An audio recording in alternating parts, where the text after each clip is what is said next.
Hi everyone, today we're going to be looking at how to find a great stock and what to look for to try and find some of these amazing stocks that will give you a big massive return of over 50%, 100%, even 200%.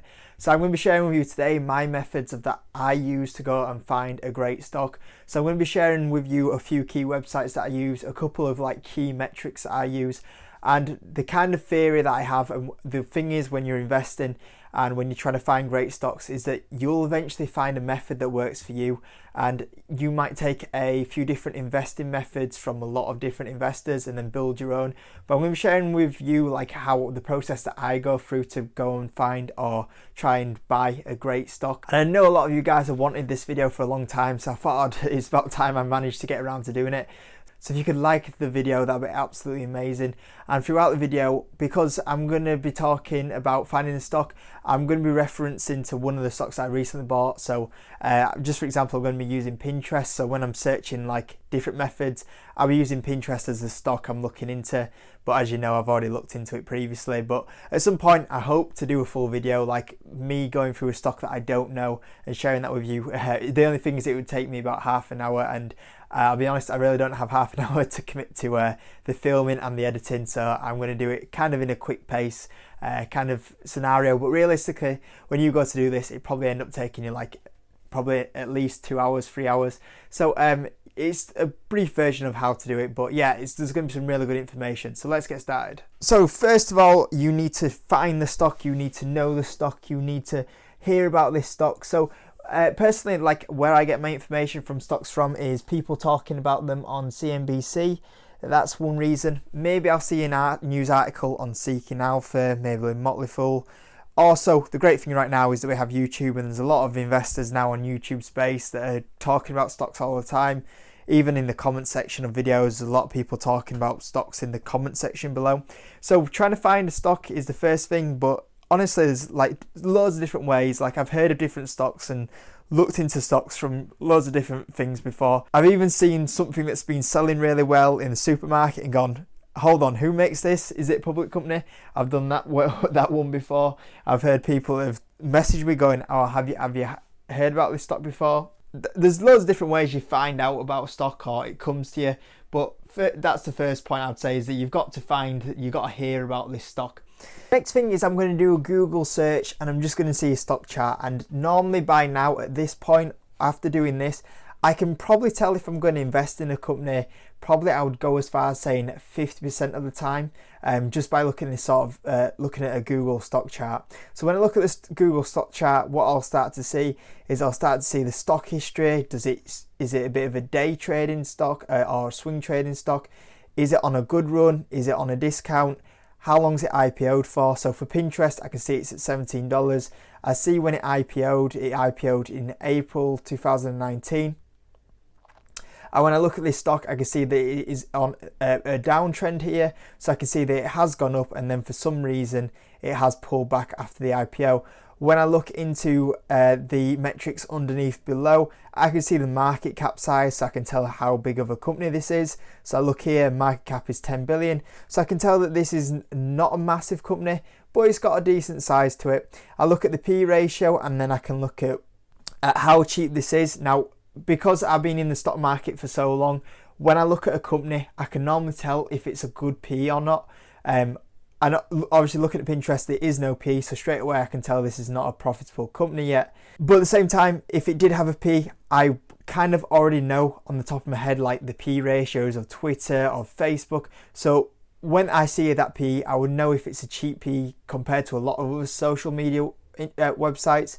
If you don't know these because you haven't been in the stock market that long, that's something you probably want to compare to other competitors, is how cheap of a P ratio this is to other competitors in its area. And the next thing I'd look at is the dividend yield. So I'll look if it pays a dividend, and depending on what dividend that is, it might be I'm going to treat this as a dividend stock, or when I look into it, I'm going to treat it with a growth stock, because when I'm investing into different companies, I treat them differently. So if I'm going into a growth stock, I'm going to have a little bit more demand on that revenue front compared to a P ratio.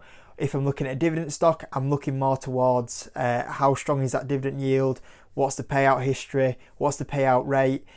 And if I'm looking kind of into more of like just a value play, it's going to have like a decent PE and a little bit of a dividend. So depending on what the stock is, I'll be looking at different metrics on this side of it, and that's how I'll be judging them.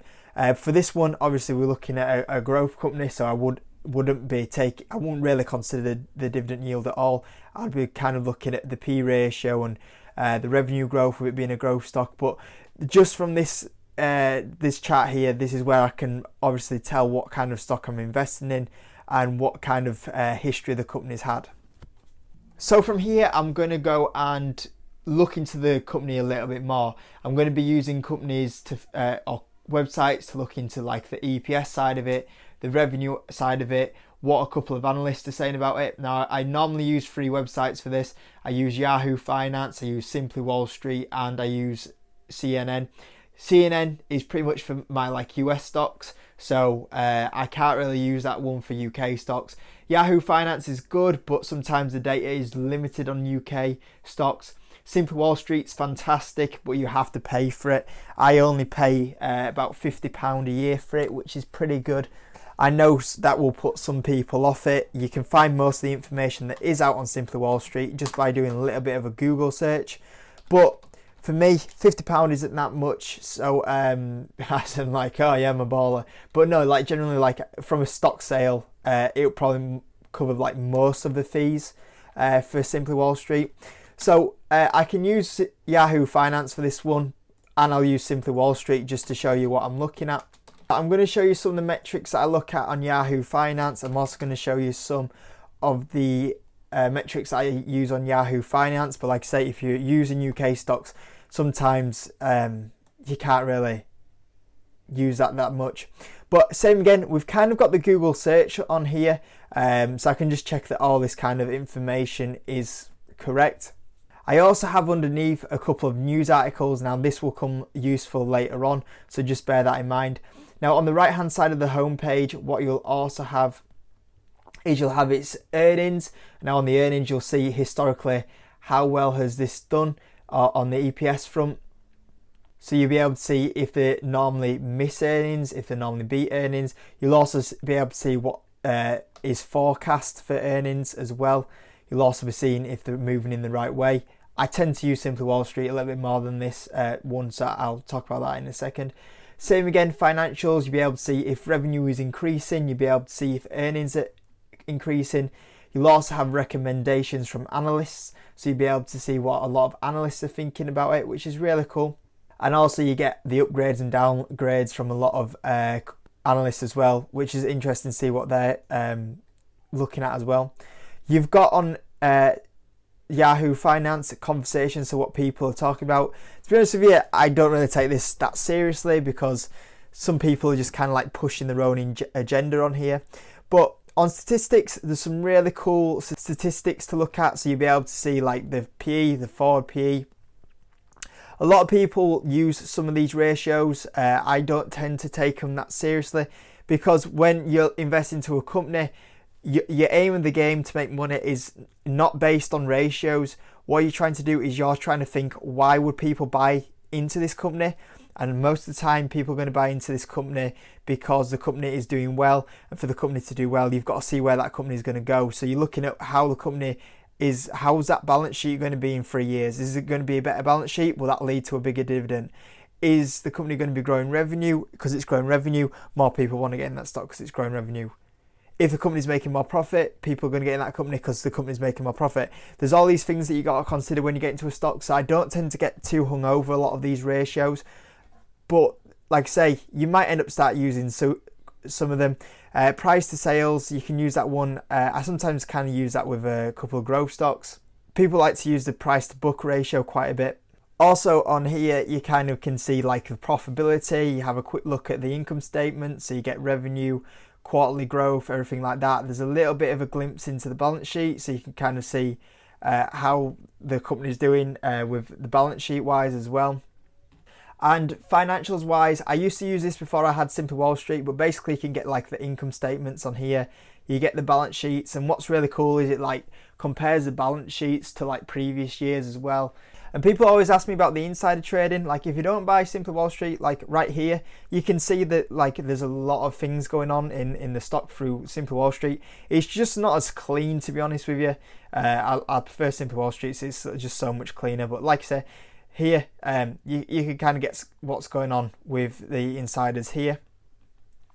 But if I was to pop over to Simply Wall Street, which is one that I've used more than Yahoo Finance, but like I say, you've got to pay for it now. So when you go into the summary, you kind of see I don't actually know what this is actually called, but it's the Snowflake analysts here. But you can kind of see like what they think of the company, and like from here you can see that it thinks it's got a good, well, an okay future. It's good health. The past isn't great, but that's obviously because the company hasn't been around that long and on the stock market. You can see the dividend here, like it's poor dividend, that's because they don't pay one. And value, you can see here that they think it's a bit of an expensive company. But you can see some like key points from the company, like some star points, and at the same time you can see some like negatives with the company. And on this kind of chart that is on Simply Wall Street, I also like seeing, like, I can see why the stock has kind of moved because it pinpoints a lot of events as well, which is really cool. On this one as well, I kind of get a valuation here about Simply Wall Street, what they think about the stock. To be honest with you, I don't take their valuations that serious because they don't really like growth stocks. I do take them into consideration. I should take that back actually. I do take them into consideration, but growth stocks, they tend to be really harsh on them, so I don't really look at them that way. You've got your price to earnings ratio, which compares it to like the other industries.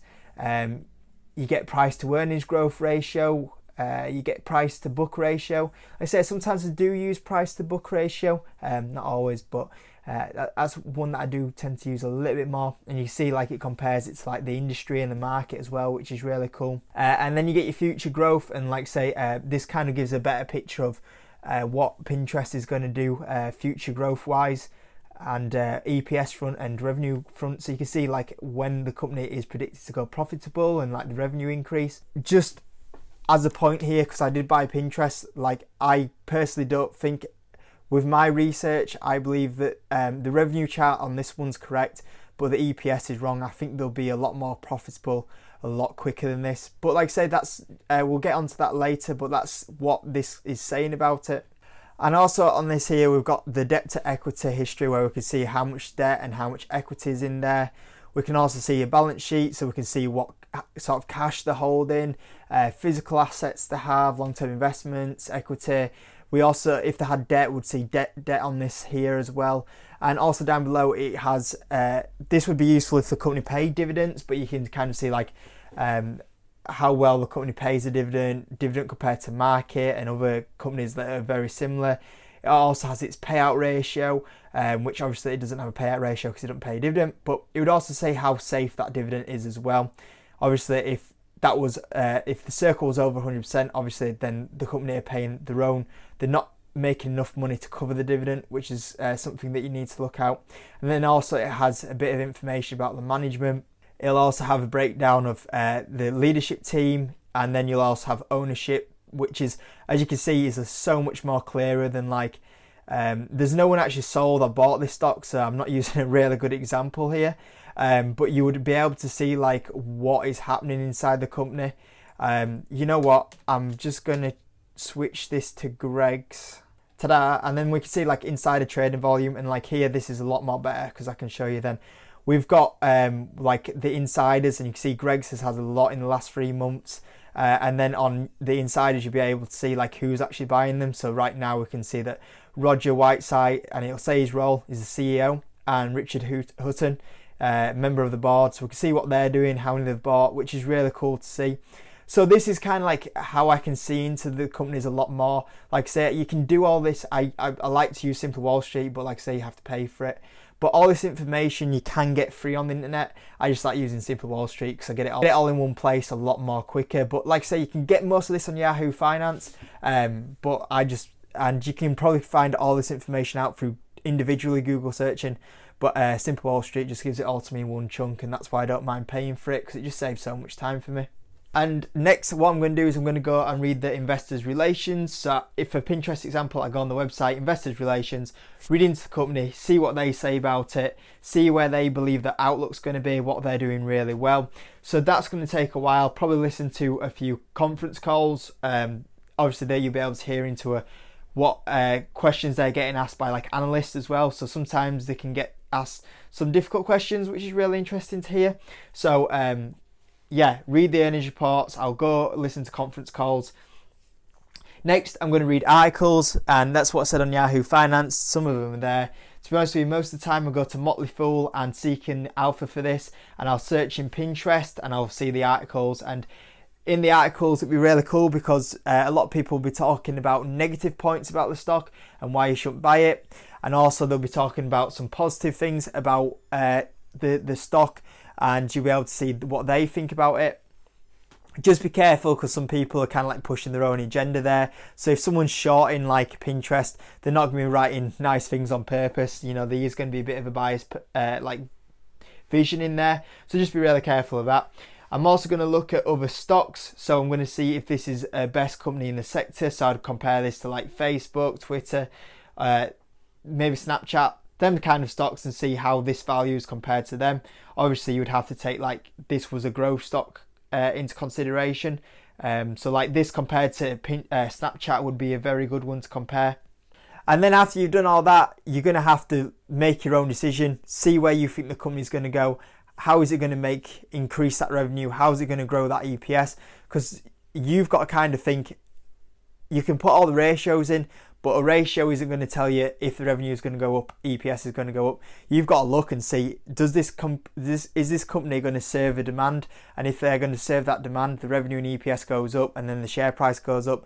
So you've got to look into it and go, right, so Pinterest for me, for example, I looked into all these companies and I go, right, the growing users, it looks like they're going to carry on growing users.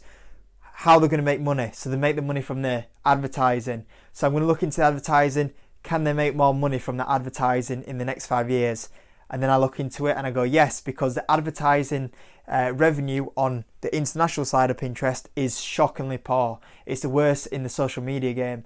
So if they carry on increasing it like how they carry on doing it, which at the moment it's growing at like 76% as of the last earnings report, then this stock's going to go up when the ad revenue for international goes up. So just searching into that, that's how I got that theory, and then eventually using all that, my understanding of the company, and that's how I bought in.